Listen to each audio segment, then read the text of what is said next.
ఏపీలో రాజకీయం కొత్త రూటు మారుతుందా? నేతల మాటలు వ్యక్తిగతమైతున్నాయా? ప్రజా సమస్యలు గాలికి వదిలేస్తున్నారా అంటే అవుననే సమాధానం వస్తోంది. అటు అధికార పక్షం, ఇటు ప్రతిపక్షం రెండూ కలిసి ప్రజా సమస్యను సైడ్ ట్రాక్ ఎక్కిస్తున్నాయి. సై అంటే సై అనే లెవెల్లో వ్యక్తిగత విసుర్లకు దిగుతున్నారు. అసలు ఏపీలో ఏం జరుగుతోంది? Let's watch this story.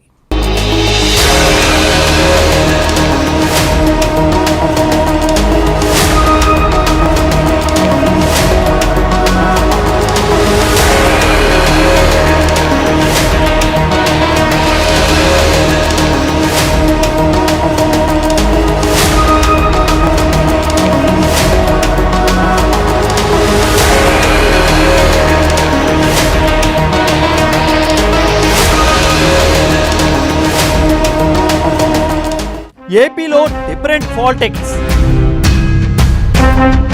ప్రజా సమస్యలు గాలికి వదిలేసిన నేతలు,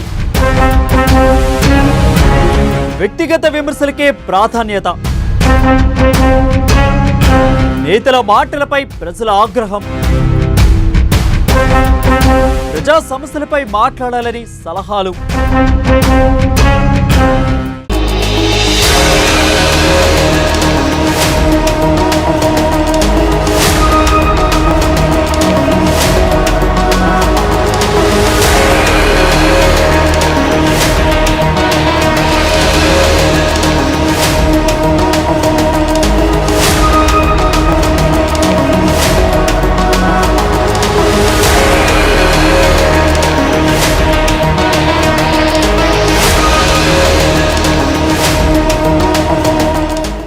ఏపీ రాజకీయాలు ఎవరికీ అర్థం కావు, అంతకు మించి అంతుపట్టవు కూడా.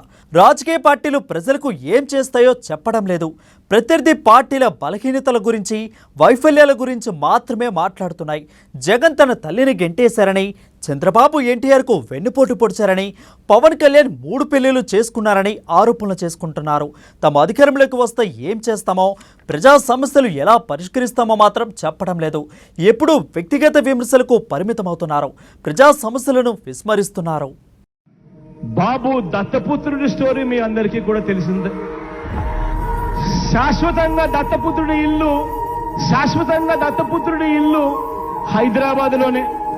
కానీ ఆ ఇంట్లో ఇల్లాలు మాత్రం దత్తపుత్రుడి గారి ఇల్లు హైదరాబాద్లోనే. కానీ ఆయన ఇంట్లో ఇల్లాలు మాత్రం ప్రతి 3 సంవత్సరాలకు 4 సంవత్సరాలకు మారిపోతా ఉంటారు. ఒకసారి లోకల్, ఒకసారి నేషనల్, మరోసారి ఇంటర్నేషనల్. మరి తర్వాత ఎక్కడికి పోతాడో? ఆడవాళ్ళన్నా, పెళ్లిళ్ళ వ్యవస్థ అన్నా ఈ పెద్ద మనిషికి ఉన్న గౌరవం ఏమిటి అన్నది ఆలోచన చేయమని చెప్పి మిమ్మల్ని అందరినీ కూడా కొడతా ఉన్నా. రాజకీయ పార్టీల అధినేతల వ్యక్తిగత వైఫల్యాలను హైలైట్ చేయడం ద్వారా రాజకీయ ప్రయోజనం పొందేందుకు ఎక్కువగా ఉపలాట పడుతున్నారు. జగన్ తన తల్లి విజయమును పట్టించుకోపోతే అది కుటుంబ వ్యవహారం. పవన్ పెళ్లిళ్ళు అనేది ఆయన వ్యక్తిగత జీవితం. చంద్రబాబు ఎన్టీఆర్కు వెన్నుపోటు పొడిస్తే అది వారి పార్టీ అంశం. ఆ విమర్శలతో ప్రజా సమస్యలను పట్టించుకోపోవడాన్ని ఏమనాలి? ప్రభుత్వం తన పాలనను సజావుగా నడిపిస్తుందా? ఇచ్చిన హామీలను అమలు చేస్తుందా అన్నదానిపై విపక్షాలు ప్రశ్నించాలి. ఇచ్చిన హామీలను అమలు చేశాం, మీకంటే బాగా పాలన సాగించామని ప్రభుత్వ గణాంకాలతో సహా వివరించాలి. ఏపీలో ఆ పరిస్థితి ఉందా అంటే ముమ్మాటికి లేదని చెప్పాలి. 15 సంవత్సరాలైంది పార్టీ పెట్టి ఇవాళకి కూడా ప్రతి నియోజకవర్గంలో క్యాండిడేట్ లేడు. ప్రతి గ్రామంలోనూ జెండా మోసేదానికి మనిషి లేడు. ఆయన జీవితం అంతా కూడా చంద్రబాబు నాయుడు గారిని భుజానెత్తుకొని మోయడానికే 15 సంవత్సరాలు పట్టింది ఆ పెద్ద మనిషికి. ఆశ్చర్యం అనిపిస్తుంది. ఆయన చంద్రబాబు నాయుడు చేసిన మోసాలలో పార్ట్నర్, చంద్రబాబు నాయుడు గారు దోచుకున్న దాంట్లో కూడా పార్ట్నర్. కాబట్టి ఇద్దరూ కలిసి ప్రజలను ఎలా మోసం చేయాలి అన్నది మాత్రమే ఆలోచిస్తారు. కానీ నిజంగా ప్రజలకు మంచి చేయాలి, నిజంగా ప్రతి గ్రామంలో మన జెండా ఎగరాలి, నిజంగా ప్రతి నియోజకవర్గంలో మన జెండా ఎగరాలి అనే ఆలోచన చేసే మనస్తత్వం వీళ్ళకి ఎవ్వరికీ లేదు. కావాల్సిందంతా బిస్కెట్లు వేసినట్టు, చాక్లెట్లు వేసినట్టు సంపాదించే గజ దొంగల ముఠాలో భాగం పంచడం. ఇంత ఈనాడుకు, ఇంత ఆంధ్రజ్యోతికి, ఇంత టీవీ5కి, ఇంత దత్తపుత్రుడికి అందరూ దోచుకోవడం, దోచుకున్నది పంచుకోవడం, పంచుకొని తినుకోవడం. ఇక ఏపీ సీఎం జగన్ నవరత్నాలను అమలు చేస్తామని చెప్పారు. వివిధ సంక్షేమ పథకాల ద్వారా వాటిని కొంతవరకు అమలు చేయగలుగుతున్నారు. అయితే మద్యం విషయంలో మాత్రం మాట తప్పారనే గుసగుసలు వినిపిస్తున్నాయి. దానిని పెద్ద ఉద్యమమే చేపట్టేందుకు అవకాశం ఉన్నా విపక్షాలు మాత్రం పట్టించుకోవడం లేదు. అలా చేస్తే తాము అధికారంలోకి వస్తే మద్యం నిషేధం చేస్తామని హామీ ఇవ్వాల్సి ఉంటుంది. అదే సమయంలో నవరత్నాలను అమలు చేస్తే రాష్ట్రం శ్రీలంక మాదిరిగా అవుతుందని విపక్షాలు ఆరోపిస్తూ వచ్చాయి. ఇప్పుడు అవే నవరత్నాలను మించి పథకాలు తాము అందిస్తామని చెప్పుకుంటున్నాయి. మరి అప్పుడు రాష్ట్ర ఆర్థిక పరిస్థితి ఏంటి అన్నది మాత్రం చెప్పడం లేదు. కూటమిలో ఉంటే ఏంటి, దాని బయట ఉంటే ఏంటి, మీకు ఏంటి భయం ఏంటి చెప్పండి. మీరు అద్భుతంగా పాలనిస్తూ ఉన్నారు, ప్రజల్ని అద్భుతంగా పాలిస్తున్నారు, బటన్ నొక్కితే డబ్బులు పడిపోతూ ఉన్నాయి. సో వచ్చే ఎన్నికల్లో మీరే గెలవాలి. లెక్క ప్రకారం మీరు మాకు భయపడాల్సిన అవసరం లేదు. నేనే కనుక జనసేనకే కనుక 151 ఎమ్మెల్యేలు ఉండి 30 మంది ఎంపీలు కనుకుంటే అసలు ప్రతిపక్షాలు ఊసేస్తాను నేను. నా కాన్ఫిడెన్స్ అది.